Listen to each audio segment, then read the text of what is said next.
Hello, everybody. Tracy Mrs. JDog Flanagan with you here today. I'm the co-founder and senior vice president at JDog Brands. Welcome back to another exciting episode of Tactical Treasures podcast, powered by the JDog Foundation.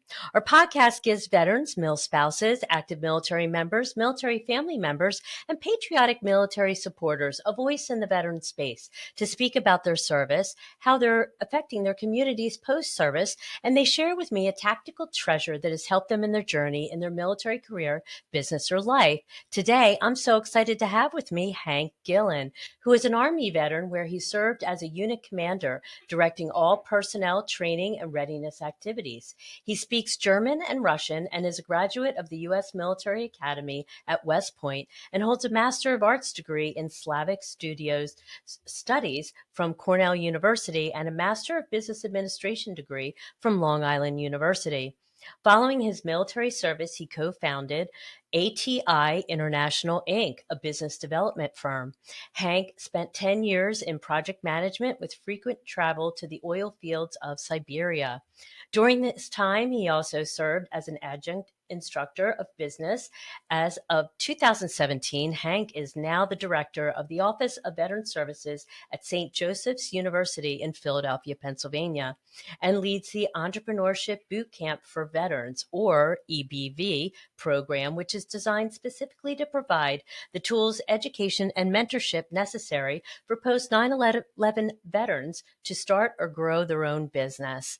Hello, Hank. Thank you for joining me today. I'm really excited for our discussion. Oh, it's a pleasure to be here. Thanks for the invitation, Tracy. Of course. And thank you for our service, for your service to our country, sir. It was an honor and a privilege. So, speaking about your military career, I would love to know what inspired you to join the Army.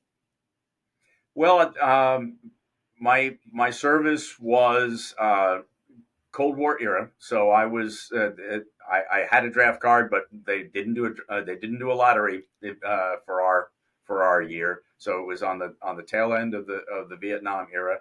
My Mm. family has a long tradition of service. My great grandparents, my grandparents, my father, and several uncles had all served, and I was familiar with the military, having grown up in New York and been to West Point several times and drawn to the history of it. But it was an opportunity to serve and give back to the country. So that was certainly what got me started. I had Right. no intention of actually making a career of it. That was not a driving force when I started. But the longer I served, the more I enjoyed it. So I managed to last out 20 years of active and reserve service. Wow. Wow, that's amazing. So, that's a long time serving. So I'm sure there is a particular moment or aspect from your service that kind of stood out as impactful in a positive way for you. Can you share that with us? Well, so I the military is a great experience for broadening your horizon, no matter what your background is. I had some experience. I love languages, and I had started studying languages in high school and had a chance to travel a little bit in connection with that. But the military is so much more broadening in that regard, and so from a New York kid winding up finding himself in Oklahoma at Fort Sill and experiencing the other parts of our country Mm, to my later service as I transitioned into my role as a Soviet foreign area specialist at the waning years of the Cold War. I had the opportunity to really to experience where the international circumstances and how we fit into all of that, and so it was a very exciting time for me to be where I was. Many of us who started studying Soviet area studies really didn't figure that our language was going to be useful for anything other than helping to interpret signs in a minefield on a battlefield or something like that. right.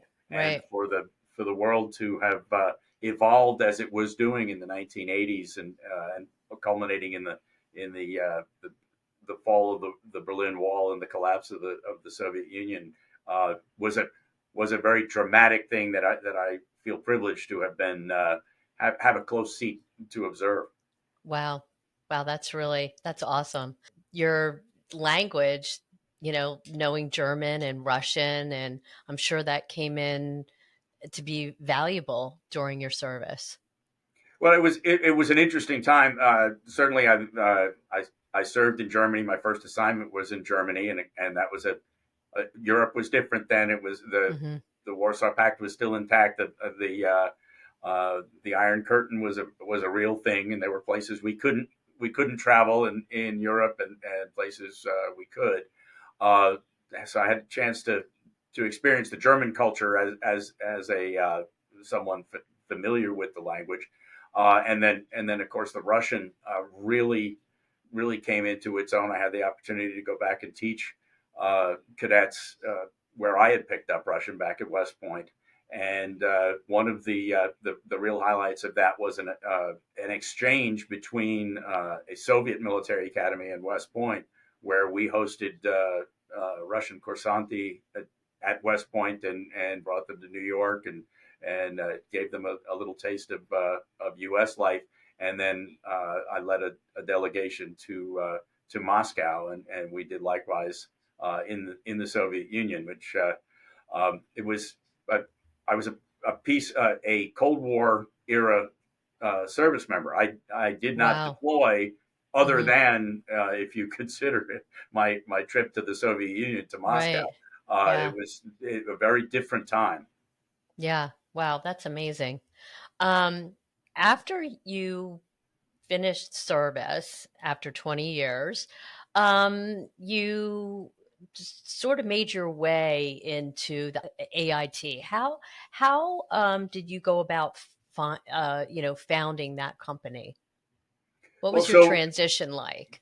so my departure from active service was in some case in some to some extent driven by the changing world circumstance. The army was candidly saying we don't need as many specialists in Soviet affairs as we used to, now that our friends. I sort of take issue with that characterization now with 30 years of hindsight, but Right.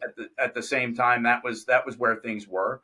But what was going on in the world with this new world order, the end of history, as one book was describing it, was that there was a genuine and well intentioned effort to welcome the former Soviet states and the Russian Federation into the world economy and the world order.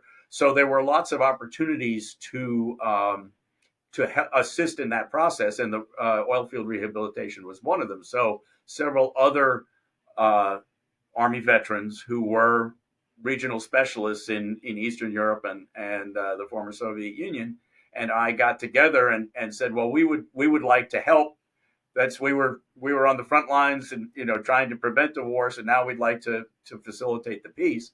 And so we went into business development over there, and there were efforts, as I said, from international efforts to rehabilitate uh, aspects of their economy and integrate it into the world economy, as well as defense conversion projects where facilities in the former Soviet states and East Europe could be converted to peacetime uses. So, for example, battery plants that made batteries for military radios could be converted to plants making batteries for cordless power tools and things. So these were some of the projects that we got involved with, and with our background, uh, my partners and I, as both business students here in the United States, and understanding our business process, along with some facility in the culture of those countries.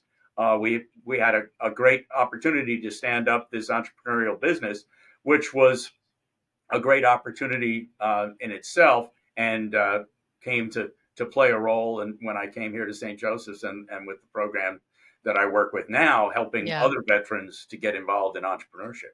Right, right, yeah. That's really interesting, that transition that you, went through because that kind of led you into the work that you're doing now, which is a great segue. So now you're the director of Veteran Services at St. Joe's, and, the EBV program is fabulous. I love it. And Jerry has had loves being a part of coming and teaching and talking about our entrepreneurial journey. It's starting JDog and everything. So I would love to hear how you got to be the director. How did that happen? And talk to me about the program. So I was transplanted to Philadelphia here. We came up here. My wife, who also served for 27 years, Oh uh, wow! I came. did not know that. I No, didn't know your wife Mo is served. also she's also a West Point graduate, and we met out at Fort Sill. We were both field artillery officers, but we That's so I amazing. was military spouse after I hung up the uniform, including Okay. for the year when my wife deployed to Iraq, and I stayed home with the family. But we came to Philadelphia so that she could run she was the professor of military science at Drexel University for Army ROTC, and that brought us to Philadelphia. So I started Right. connecting with the Philly veteran ecosystem, and one thing is we've got a great veteran ecosystem here in Philadelphia on all aspects. There's a Yes. lot of very engaged people, and there's quite a network devoted to assisting with military to civilian transition, which we all know there's an awful lot being discussed about that, and it continues to be. For the 200,000 people every year who leave the service after serving for some time or a long time, that it's a different world that they're entering into, and so there is rightly a lot of discussion on that.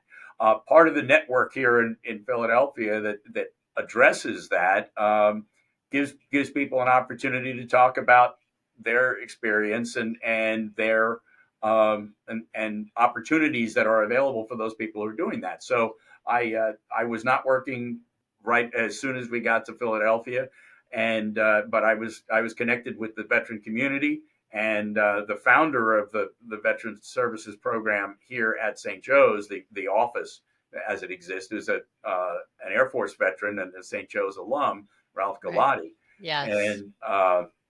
and Ralph is kind of a legend in the military community and the Philadelphia military community, especially as a former POW and a very successful businessman and great motivational speaker. But Ralph was getting ready to retire and was at one of these networking events and mentioned the fact that he was looking, that the university was looking for somebody to step up into the role. So the more I heard about it, with both the working with student veterans, which is a great opportunity for me every day on campus here, but the additional benefit of the entrepreneurship training program that Ralph and the generous people who endowed our office in the beginning allowed us to start. It just sounded like a great opportunity and a confluence of a lot of my previous experience. So I've been very happy to be here for the last 7 years, Right. and hope the program continues to march. Yeah. Yeah. It's an awesome program. And we know Ralph Galati. He headed up our foundation for a little while until he retired.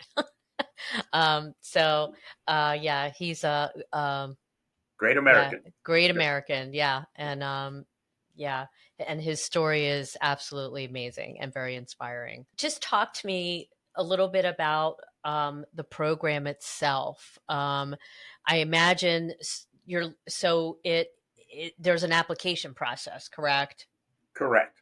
So there are lots of different entry points for a veteran who is interested in uh, going to business for themselves, himself or herself, um, as they depart the service. There's and it's not obviously the education and employment tracks are a little bit more heavily traveled, but there are a lot of different ways that you could get involved in in starting a business or purchasing a business. I was at an event last night where we were talking about entrepreneurship through acquisition and the franchise opportunities. And there are lots of different lanes there, but the Mm-hmm. one thing that almost all of them have in common for a transitioning veteran leaving the service is we don't know much about them. So for a veteran who's contemplating that, feels like either it's it's the best path for their skill set, or maybe they really have been in the civilian workforce and don't find that it resonates with them like their previous experience in the military or something. That they need to do some homework. And what I'm very proud of with the entrepreneurship bootcamp for veterans and the which is a program that's offered at several campuses around the country, um, is that we give the veteran the opportunity to learn about the choices that are inherent in becoming an entrepreneur before they're incurring a lot of the costs. And of course, the costs are not simply monetary, but in terms of time and lost opportunity of what else you might have been doing, and the toll it's going to take on your family. Because many veterans, as they leave, one of the things they are trying to promise their family is a little bit better work life integration, a little bit better opportunity for the family, as a base, recognizing all of the sacrifices that they've made throughout the tenure of the service with deployments and with the hours and just the military mindset of mission accomplishment. Right? Work Right. doesn't end when the clock gets to a certain point. The work ends when the mission's done, and that of course is one of those skills that and one of those mindsets that helps veterans to be very successful entrepreneurs. Right. Right. Correct. Um, so they fill out an application, and it's a pretty competitive, rigorous. Sure. So let's So, yeah. So let me continue along the original question you asked there. sure. Um, No worries. whereas the program is offered at no cost to the veteran. Okay. Uh, we pick up the cost for getting transporting them to Philadelphia for the boot camp phase and for their hotel and meals while they're here, and any of the costs of the program itself. The, and that's made possible by donors. The university is very generous with its in kind contributions of space and certain resources, but and the faculty members who participate in the program uh, participate without charging the program, but not, the bulk of the expense of the program is we raise funds for. We have a participatory grant from a funding agreement from the Small Business Administration, who helped to defray some of the costs, but it's donor funded. So because it's at no cost to the veteran, it's of course very popular, and Sure. we are usually I'm fielding a half dozen or more requests for information each week throughout the year about what the program is about. So Wow. when it comes time to actually uh, review the applications, there is an interview process that we go through, and it's not, it doesn't look like Shark Tank, where we're trying to see who's going to provide the fastest return on investment Right. for the program, but really who's at the point where the information that we can share and uh, the contacts we can introduce these veterans to has the greatest impact for them on their journey. So it may be that I'm deferring somebody and telling, there are other resources, and I'll turn them on to other opportunities for gathering information that should come before you come to visit us for the EBV.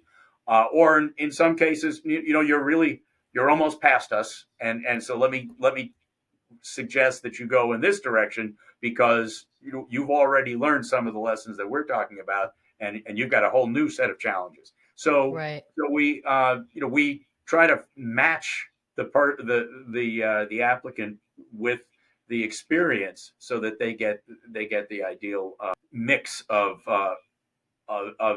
skills and mindset so that they can keep going.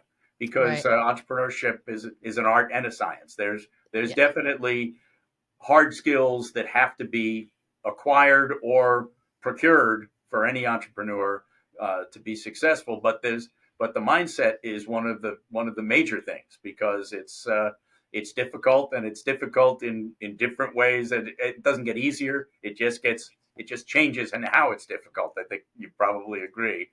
And Right. so so it's very important for us to prepare the veterans who come through our course for that reality. And part of that is meeting each other and seeing somebody else on the at the same point in the process that they are, and realizing that they're not alone. I think the small business community does itself a disservice when we talk about solopreneurs, because very few of the certainly hardly any of the successful small businesses are the I sat in the garage and tinkered with things until this brilliant concept proved itself, and I went on to be to run Amazon or something like that. Right. That's not the path. The path is that it's a very participative thing. There is a network. There is a community that supports, and the veterans are very fortunate in that the veteran community itself is very supportive of that. Right. So that's the way we try to find our cohort. A typical cohort is up to two dozen people Oh, uh, okay. in a year. Um, it's and then we start on the process, which is a 3-phase process. We start asynchronously and virtually, because many people don't come to entrepreneurship with a business background.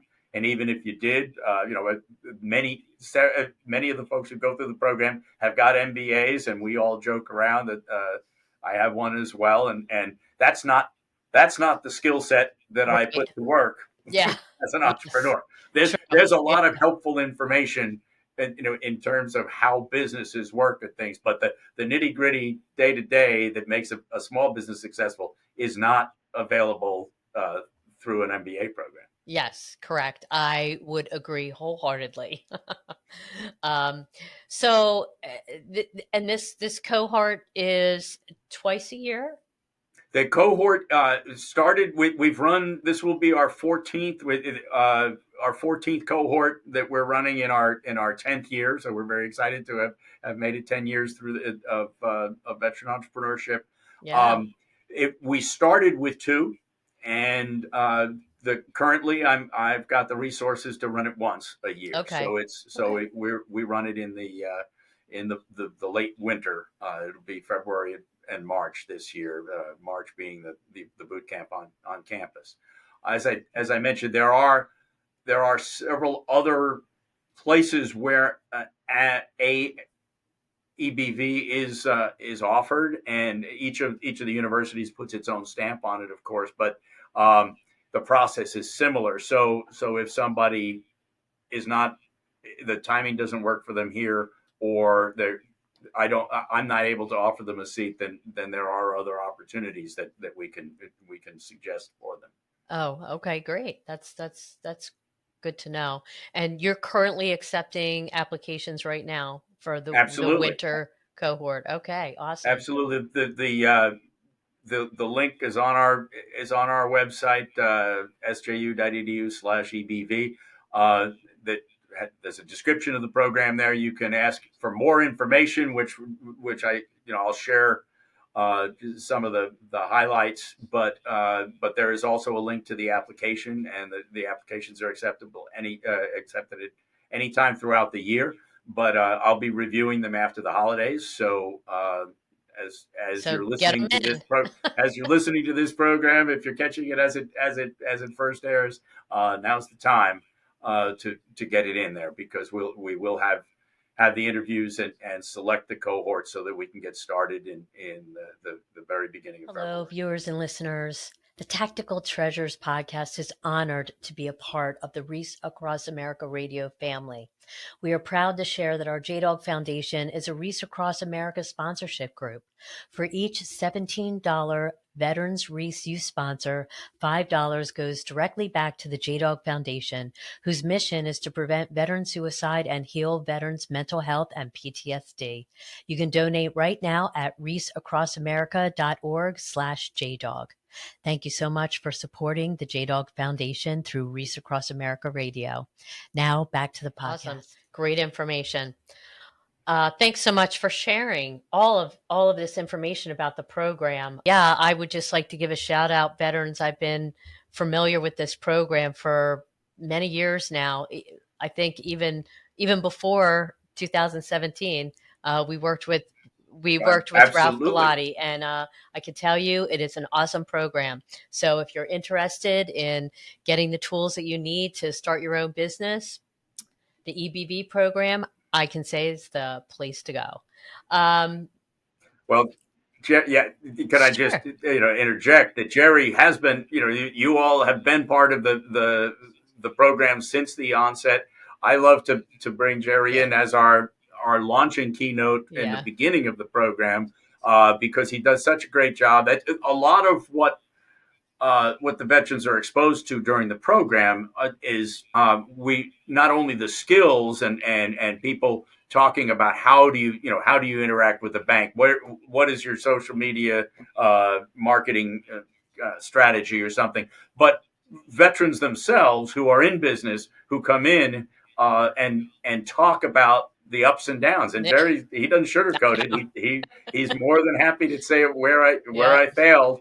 And now 10 years in with 241 alumni, one of the things that I'm very proud of is that we're getting alumni of our program to come back to help us to teach it and to talk about, I was sitting where you're sitting, and this is what I heard but didn't understand until I actually tried it myself, or this is the piece that really made this process so much smoother for me. So we have it's a great opportunity for veterans to really get a sense of what entrepreneurship is, so that they can discern whether it works or not. We're St. Joe's is a Jesuit Catholic institution, so if I didn't mention discernment, I wouldn't be consistent to our brand, because figuring things out for yourself is a large part of the educational process. And so they if it's not for you, then now's the time to find out, rather than taking a stab at it and incurring the pain of that part of the and process. Also trying to figure it out on your own. There's a resource. You're a great resource. There's a place to go. So we come to the time. Hank, I have to ask you, sir, what is your tactical treasure? What has helped you in your journey through life or in the military? So, tactical treasure. I think the military, we are often we're famous for our for our griping. We're not afraid to complain about the status quo and such. And a lot of times, what this is what it would make it better. And I think that a certain placid acceptance of the fact that change is only different. You can't, people say, well, I'm where I am, and if it were different in this way, it would certainly be better. Or conversely, look at this, we've changed this, and now everything's gonna going to go south because it's not going to work well.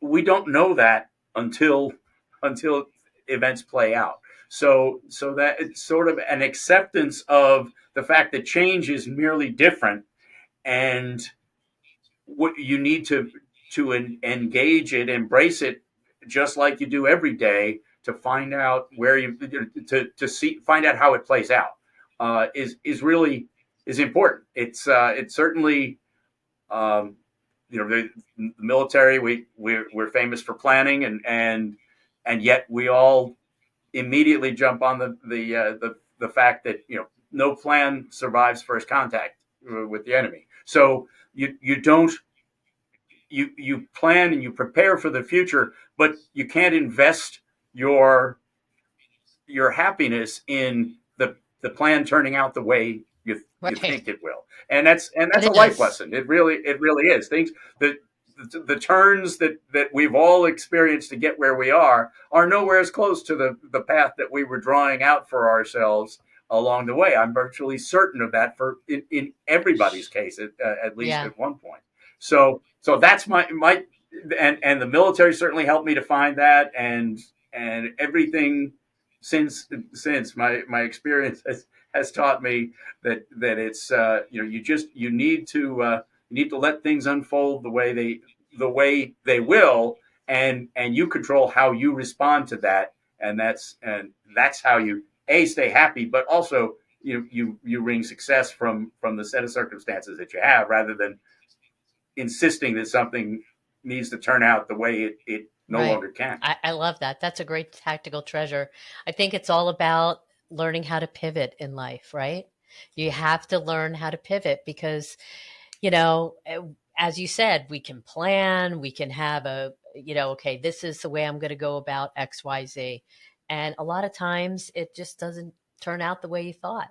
So again, how do you get up, dust yourself off, embrace the change, whatever it is, and try to figure out how to pivot, and be okay with it. So I think that's a great tactical treasure. I love that. One thing I want to ask you, kind of how as we wrap up here, this has been an amazing discussion, Hank. Thank you so much. Do you have any advice for fellow veterans that are struggling with transition? There are, a lot of veterans getting out of the service, and there's a lot of resources out there, but a lot of them still struggle with transition and trying to find their next step in their journey. Would you have any little nuggets of advice for them? Well, so yes, I think that the challenge of transition is very definitely, uh, it's been identified. We know about it. We're doing what there are lots of people on the ground who are trying to address it. Like the government is addressing it. The Soldier for Life office from the U.S. Army was at the meeting I was at last night, and they're trying to help.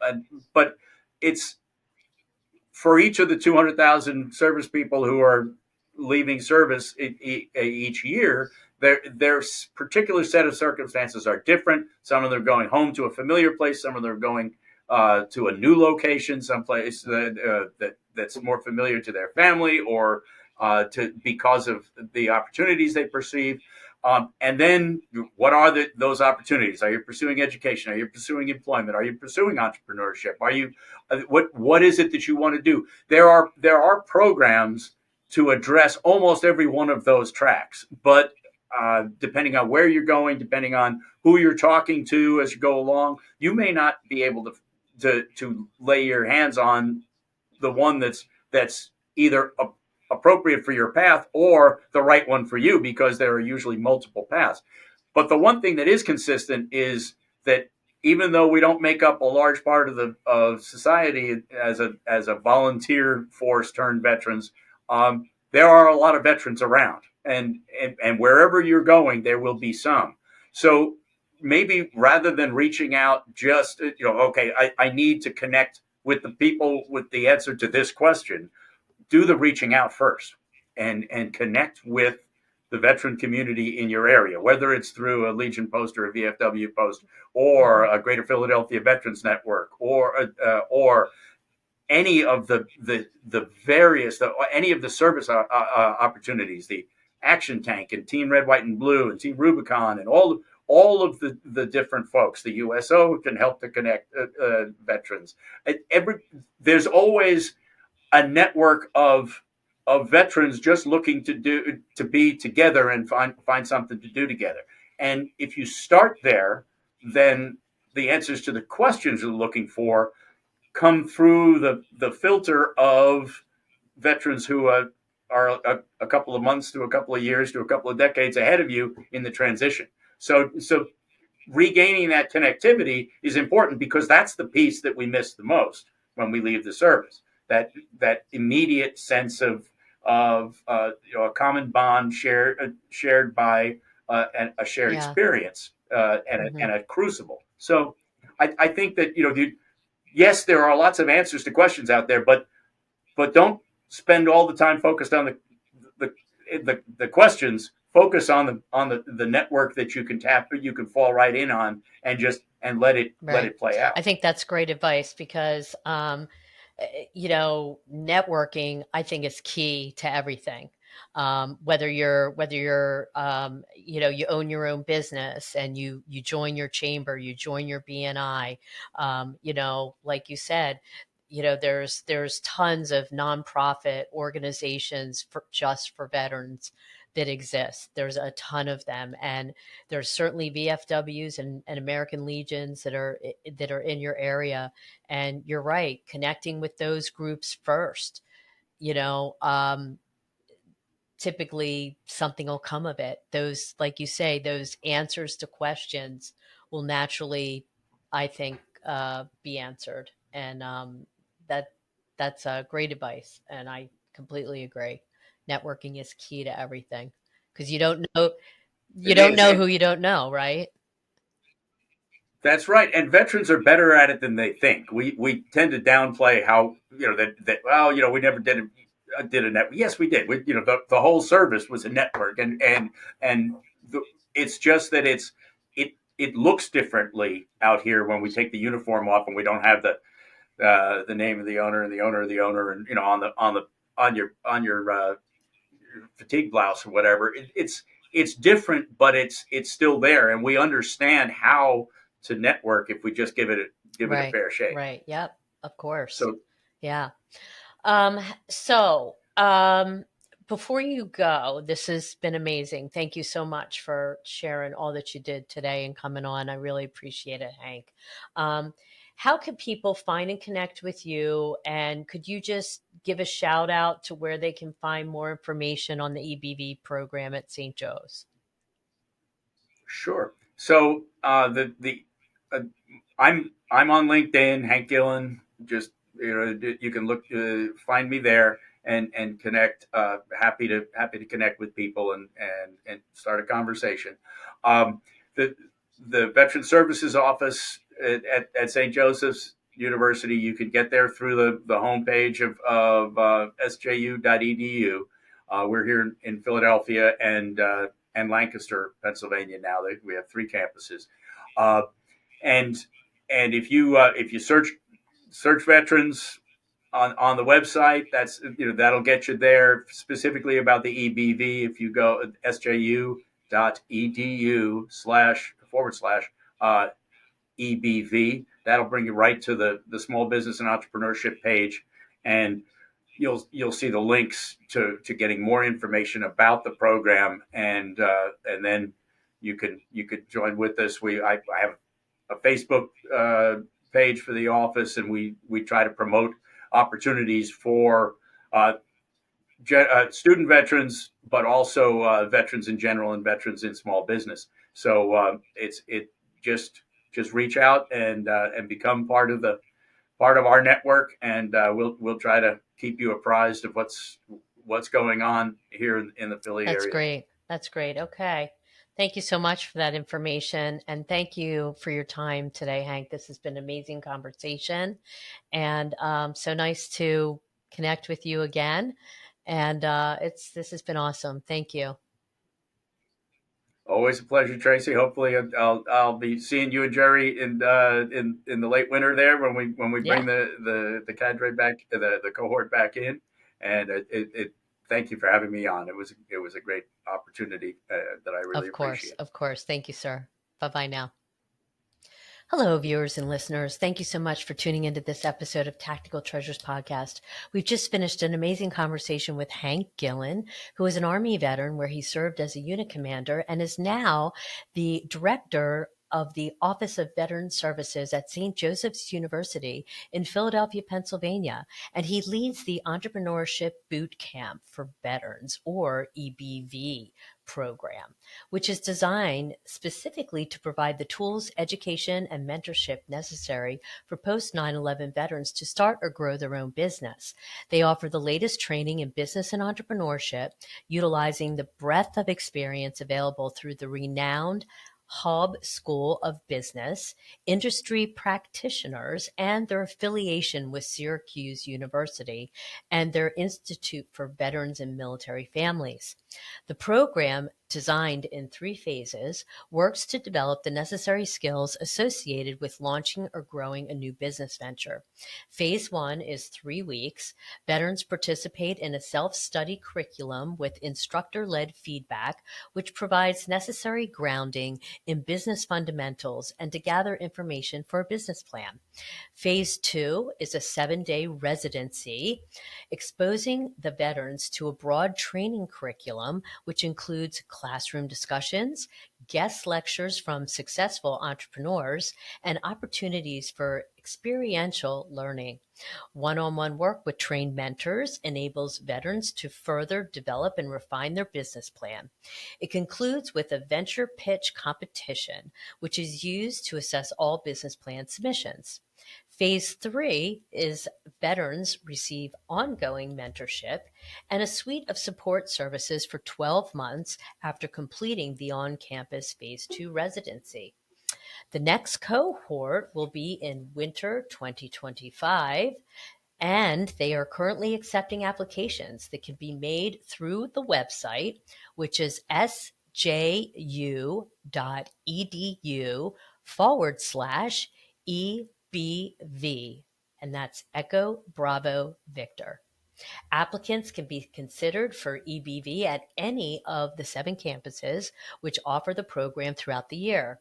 Due to strong demand and capacity limits, the selection process will be competitive. This program is provided at minimal charge to accepted veterans. Air travel and mileage, lodging, meals, and instructional costs are paid by the program. Participants are only responsible for incidental travel costs. To learn more, go to sju.edu/EBV. When you go to that website, you can apply to the program, and also you can check into donating to the program. This program functions by gifts and donations. So check it out.